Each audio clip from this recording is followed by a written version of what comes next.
I have a 2013 Nissan GTR, actually a Datsun. It's slowly over time moved from a GTR to a Datsun. All the badging is off except for a couple of the fenders. So 2013 Nissan GTR, 800 horsepower. The transmission's been upgraded significantly to handle the horsepower for start-stop competition, for autocrossing, and I need the power for the track because my car's 4,000 pounds. I've carried Nissan into the interior with floorboard. I've got LEDs in the floor that's got Datsun on it.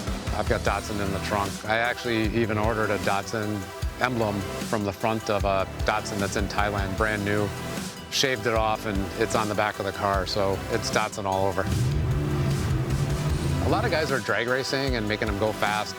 I have to have the right turbos so that I can spool up at start-stop and spool up at an autocross and be able to spool up and down as we're running the autocross or running start-stop. So the turbo is right on the edge of creating a lot of horsepower, but also spooling up very quickly.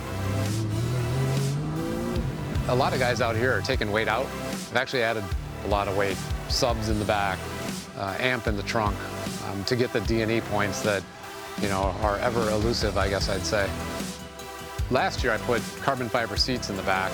Thought they were pretty plain, so I actually took them to a local guy who does a lot of airbrushing, and I had him airbrush them. I did a lot of stereo work too, but the airbrushing is really around the subwoofers, and the car is known as Godzilla. GTRs are known as Godzilla. My nickname is Dog.